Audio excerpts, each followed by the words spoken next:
মনোনয়ন পত্ৰ দাখিলৰ এই পৰ্বত আমি উপস্থিত থাকিলোঁ।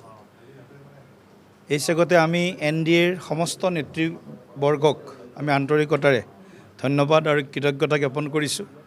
দুয়োগৰাকী আমাৰ দুয়োটা দলৰ জ্যেষ্ঠ নেতা আৰু আমি দৃঢ় বিশ্বাসী দুয়োগৰাকী নেতাই ভাৰতবৰ্ষৰ মানচিত্ৰত সংসদীয় পৰম্পৰাক শক্তিশালী কৰিবলৈ সক্ষম হ'ব আৰু মাননীয় প্ৰধানমন্ত্ৰী নৰেন্দ্ৰ মোদী ডাঙৰীয়াৰ বিকশিত ভাৰতৰ যি সপোন আৰু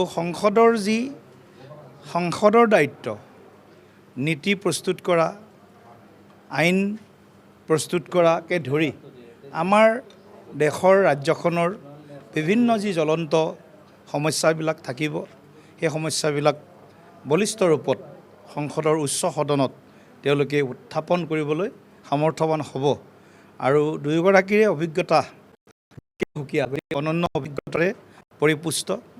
এজনৰ সাংসদীয় অভিজ্ঞতা যথেষ্ট আছে আৰু এজন যদিও নতুন কিন্তু সংসদীয় ৰাজনীতিত তেওঁ নতুন বুলি যদিও ক'ব পাৰি, কিন্তু সাংগঠনিক বা ৰাজনৈতিক দিশেৰে তেওঁ যথেষ্ট পৰিপক্ক।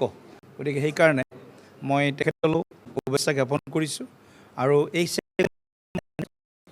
অসমৰ নেতৃবৰ্গ, অসম গণ পৰিষদ দলৰ UPPL দলৰ সন্মানীয় সভাপতি তথা দ্বিতীয় প্ৰধান প্ৰমোদ বড়ো ডাঙৰীয়া, আমাৰ ৰাভা যৌথ গণমঞ্চৰ আমাৰ মাননীয় সভাপতি টংকেশ্বৰ ৰাভা ডাঙৰীয়া, আমাৰ সন্মিলিত গণশক্তি অসমৰ সন্মানীয় সভাপতি চাইঙীয়া ডাঙৰীয়াকে প্ৰমুখ কৰি আমাৰ NDAৰ প্ৰতিগৰাকী দলীয় সন্মানীয় নেতৃত্ব আৰু সমস্ত আমাৰ যি কাৰ্যকৰ্তা সমৰ্থক শুভাকাংক্ষী আছে সকলোকে মই আন্তৰিক ধন্যবাদ দিছোঁ।